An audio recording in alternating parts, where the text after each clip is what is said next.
చంద్రబాబు గారి ఆలోచనలు, ఆయన తీసుకునే నిర్ణయాలు అంత ఈజీగా ఎవరికీ కూడా అందవు. ఆయన తీసుకునే ప్రతి నిర్ణయం వెనక పరమార్థం పెద్దగానే ఉంటుంది.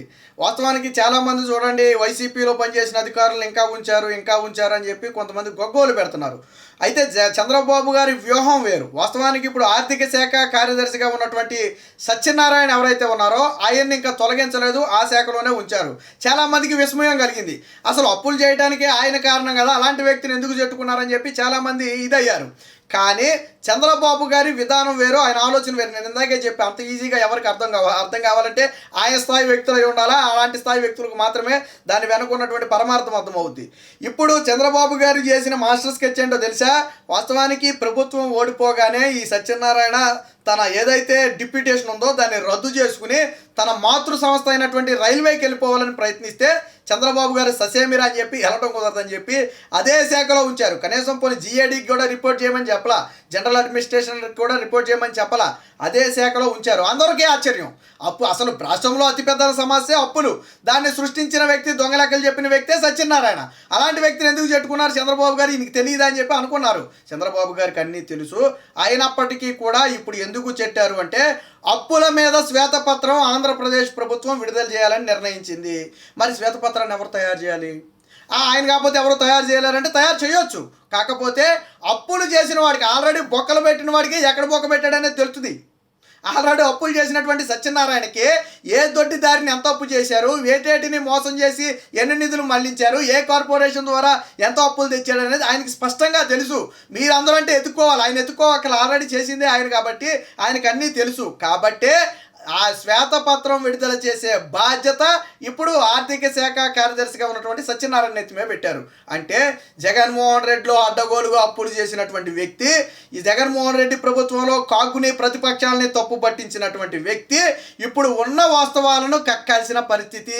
శ్వేతపత్రంలో అబద్ధం చెప్పడానికి అవకాశమే లేదు.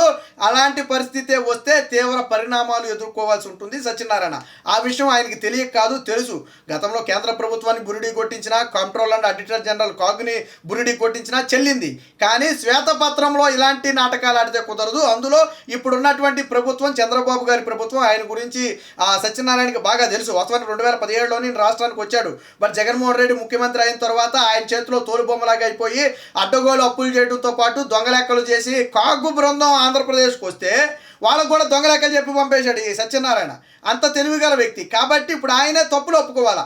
ఎవడైతే అప్పు చేశాడో ఆడే అందులో రాశాడు అనుకోండి. ఇప్పుడు సత్యనారాయణ అప్పు చేశాడు కాబట్టి సత్యనారాయణ ఆ అప్పులన్నీ కూడా ఇదిగో మేము దీని నుంచి ఎంత అప్పు చేసాం, దీని నుంచి ఎంత అప్పు చేసామని రాస్తే రేపొద్దున వైసీపీ పార్టీ విమర్శించడానికి కూడా ఉండదు. ఎందుకనంటే ఆయన ప్రభుత్వంలో పూర్తిగా ఆర్థిక శాఖ కార్యదర్శిగా పనిచేసినటువంటి వ్యక్తే ఈ శ్వేతపత్రం విడుదల చేశాడు. ఆయన హయాంలో అప్పులు చేసినటువంటి వ్యక్తే అప్పుల మొత్తాన్ని కూడా బయట పెట్టాడు. ఆయన హయాంలో కార్పొరేషన్ల ద్వారా నిధులు మళ్లించినటువంటి వ్యక్తే ఆ నిధులు మళ్లింపు మొత్తాన్ని కూడా బయట పెడతారు. ఎవరైతే కాగ్ని తప్పుదోవ పట్టించాడో ఆ వ్యక్తే ఇప్పుడు ఉన్న వాస్తవాలను వెలుగులో పెడతాడు. కాబట్టి జగన్మోహన్ రెడ్డి కూడా విమర్శలు చేయలేడు.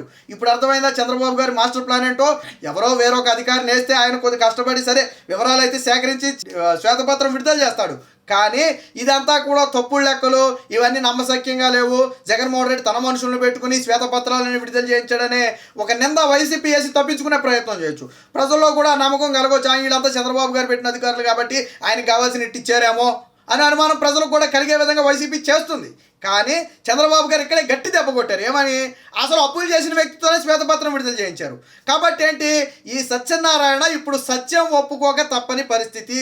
ఆర్థిక శాఖలో జరిగినటువంటి అవకతవకలు నిన్నటి వరకు ఎవరైతే కాదు లేదు అంటూ బొకాయించాడో, ఎస్ మేము చేశాం, ఇదిగో ఇన్ని నిధులు పక్కదారి పట్టించాం, ఇన్ని అప్పులు తెచ్చాం, ఇన్ని అప్పులు కాగుకు చూపించకుండా దాచి ఉంచాం, ఈ నిధులు కార్పొరేషన్ నిధులు మళ్లించాం, ఇన్ని దొంగ కార్పొరేషన్లు సృష్టించాం, ఇంత బ్యాంకుల నుంచి ఎంత అప్పులు తెచ్చాం, లేకపోతే ఇతర వాటి నుంచి ఎంత అప్పు తెచ్చామని స్పష్టంగా శ్వేతపత్రం విడుదల చేయాలా. అది 12 లక్షల కోట్ల, 13 లక్షల కోట్ల, 14 లక్షల కోట్ల అనేది ఆయన విడుదల చేసే శ్వేతపత్రాన్ని బట్టి అర్థమవుతుంది. కానీ ఆయన విడుదల చేసిన శ్వేతపత్రాన్ని ఇప్పుడు ప్రతిపక్ష హోదా కూడా లేనటువంటి జగన్మోహన్ జగన్మోహన్ రెడ్డి కానీ వైసీపీ నాయకులు కానీ విమర్శించలేని పరిస్థితి. ఎందుకంటే చేసిన వ్యక్తే గతంలో అప్పులు చేశాడు, ఆ వ్యక్తి ఆర్థిక శాఖ కార్యదర్శి. ఇప్పుడు చంద్రబాబు గారి మాస్టర్ ప్లాన్ ఇప్పుడు అర్థమైంది. ఎప్పుడైతే శ్వేతపత్రం విడుదల బాధ్యత సత్యనారాయణకి అప్పచెప్పారో అప్పుడు అర్థమైంది, అమ్మ చంద్రబాబు గారు ఇంత పెద్ద దెబ్బ కొట్టారా, సచ్చింది ఇప్పుడు గొర్రె, ఇప్పుడు ఖచ్చితంగా ఈయన అప్పులు ఒప్పుకోవాలా, ఆయన చెప్పినవన్నీ నిజాలని వైసీపీ పార్టీ కూడా ఒప్పుకోవాలా. ఎందుకంటే ఆయనే చెప్తాడు కదా, ఎక్కడ బొక్కలు పెట్టారు, ఎక్కడ అప్పులు తెచ్చారు అనేది ఆయనకే బాగా తెలుసు. ఇప్పుడు ఎలుకలు పట్టడానికి ఆ కలుగు ఆ బుట్ట బోన్ పెట్టినోడికే అది ఎక్కడ పెట్టాడని తెలుస్తుంది, తెలియనోడు ఎవరికి కూడా ఎత్తుక్కోవాలా. ఆయనకు ఆల్రెడీ తెలుసు కాబట్టి ఆ మొత్తాన్ని కూడా ఇప్పుడు బయట పెట్టే ప్రయత్నం చంద్రబాబు గారి మాస్టర్ ప్లాన్ చేసి ఇప్పుడు ఆర్థికవేత్తలు కానివ్వండి, ఆర్థిక శాఖలో పనిచేసే అధికారులు కానివ్వండి షాక్ అయ్యారు. నిన్న మొన్నటి వరకు చంద్రబాబు గారు ఏంటా ఈయన పక్కన పెట్టుకున్నాడు, అసలు ముందు తప్పించాల్సిందే ఈయన కదా, పాపం చంద్రబాబు గారికి ఎవరు చెప్పట్లేదా, లేకపోతే ఈయన ఏమైనా చంద్రబాబు గారిని బొట్లో వేసేసాడా, చంద్రబాబు గారిని బొట్లో వేయడం అంత ఈజీ కాదు. సరే ఒకప్పుడు చంద్రబాబు గారు కొద్దిగా క్షమించడానికి కాళ్ళ మీద పడే పరిస్థితి వస్తే ఒకప్పుడు ఆయన ఆ జాలి చూపించి వదిలేసేవాడనే నానుడు ఉన్నా ఇప్పుడు ఆ పరిస్థితి లేదు. మనం గతంలో చూసాం, సిట్ అధిపతి కొల్లి విషయంలో కానివ్వండి, ఐఏఎస్ శ్రీలక్ష్మి విషయంలో కానివ్వండి, పొనగోలు సుధాకర్ రెడ్డి విషయంలో కానివ్వండి, లేదా ఆ సిఐడి సంజయ్ విషయంలో కానివ్వండి, ఆ వెళ్ళిపోయిన మాజీ సిఎస్ జవహర్ రెడ్డి విషయంలో కానివ్వండి, వీళ్ళందరినీ కూడా చంద్రబాబు గారు మాజీ ఇంటెలిజెన్స్ చీఫ్ ఆంజనేయుల విషయంలో కానివ్వండి, చంద్రబాబు గారు ఎవరిని కేర్ చేయాలి, మొత్తాన్ని తీసి పక్కన పెట్టారు. కనీసం ఆయన కలవడానికి వస్తే అపాయింట్మెంట్ ఇవ్వలేదు, పోల్బోకేస్తే తీసుకునే ప్రయత్నం కూడా చేయలే, ఎందుకంటే ఆయన మారాడు. కాబట్టి ఆ విషయం ఇప్పుడు ఆర్థిక శాఖ కార్యదర్శిగా ఉన్నటువంటి సత్యనారాయణకి అర్థమైంది. ఎవరైతే దొంగతనం చేశారో వాడితోనే నువ్వు చేసిన దొంగతనం ఎక్కడ దాచావో ఏంటో బయటికి తీ అన్న పరిస్థితి. మనకి ఇప్పుడు పోలీసులు చూడండి, దొంగ దొరికాడు అనుకోండి ఆయనే తీసుకెళ్తారు, రా ఎలా చేసావు దొంగతనం, ఎక్కడ దాచావు మొత్తం తీ బయటికి అంటే మొత్తం ఆడే తెస్తాడు. పోలీసులు ఏమి వెళ్ళిపోయి మొత్తం పట్టుకోవాల్సిన అవసరం లేదు, దొంగను పట్టుకుంటే చాలు. ఇప్పుడు అలాగే ఆర్థిక శాఖలో అప్పులు చేసినటువంటి దొంగ సత్యనారాయణ చేత ఆ మొత్తాన్ని కూడా బయటికి లాగిస్తున్నారు చంద్రబాబు గారు.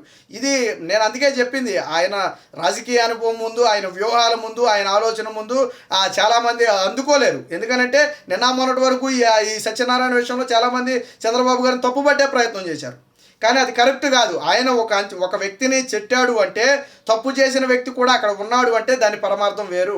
ఇప్పుడు శ్వేతపత్రం విడుదల చేసిన తర్వాత తన్ని తరిమేస్తారు, అది వేరే విషయం. శ్వేతపత్రం విడుదల చేసే వరకే సత్యనారాయణ ఉండొచ్చు, ఆ తర్వాత తీసి పక్కన కూర్చోబెడతారు. ఇందులో ఈయన పాత్ర కూడా ఉందని తెలిస్తే ఎంక్వైరీకి ఆదేశిస్తారు. ఇప్పుడు పరిస్థితి ఎలా ఉందంటే, దొంగ మీద అలాగే కేసు పెట్టడం ఖాయం, దొంగతనం చేసి దొరికిపోయాడు కేసు పెట్టడం ఖాయం. నువ్వు ఆ నిధులు ఎక్కడున్నాయో, దొబ్బిన దొంగతనం చేసినట్టు సొమ్ము ఎక్కడుందో చెప్పినా కేసులు పెడితే, చెప్పకపోయినా కేసులు పడతాయి. కానీ ఇప్పుడు ఆల్రెడీ నువ్వే ఒప్పుకోవాల్సిన పరిస్థితి. శ్వేతపత్రంలో తప్పులు రాయటానికి కానీ అబద్ధాలు చెప్పడానికి కానీ అవకాశమే లేదు. ఇది ఎక్కడితో పోదో, గతంలో కాగుని తప్పుదోవ పట్టించినందుకు మళ్ళీ దాని మీద కూడా చర్యలు తీసుకోవచ్చు. ఎందుకంటే కంట్రోలర్ అండ్ అటెండర్ జనరల్ని తప్పుదోవ పట్టించడం అనేది ఆషామాషి వ్యవహారం కాదు, కేంద్ర ప్రభుత్వాన్ని తప్పు పట్టించడమే. కాబట్టి ఆ విషయానికి సంబంధించి కూడా ఈయన చర్యలు ఎదుర్కోవాలా. ఇప్పుడు జగన్మోహన్ రెడ్డి భయమంతా ఏంటంటే, ఈ వ్యక్తి కాకుండా వేరే వ్యక్తి ఎవరైనా కానీ ఏదో రాజకీయ విమర్శ చేసి తప్పుకుందో, ఇప్పుడు సత్యనారాయణ ఆ బొక్కని బయటకు తీస్తే మనం ఎలా తప్పుకోవాలని చెప్పి జగన్మోహన్ రెడ్డి ఉబ్బు తిప్పిపోయే పరిస్థితి. 14 లక్షల కోట్లకు పైగా ఆంధ్రప్రదేశ్ అప్పు ఉంది అనేది ఇప్పుడు ఉన్నటువంటి ఒక అంచనా. జగన్మోహన్ రెడ్డి అనేవాడు కదా, 3 లక్షల కోట్లే, 4 లక్షల కోట్లే, అది ఎన్ని లక్షల కోట్లు అనేది ఇప్పుడు ఆర్థిక శాఖ కార్యదర్శిగా జగన్మోహన్ రెడ్డి హయాంలో దొడ్డిదారిన అప్పులు తెచ్చి కార్పొరేషన్ నిధులు మళ్ళించినటువంటి సత్యనారాయణ చేతే చంద్రబాబు గారు ఇప్పుడు మొత్తాన్ని కూడా బయట పెట్టించబోతున్నారు.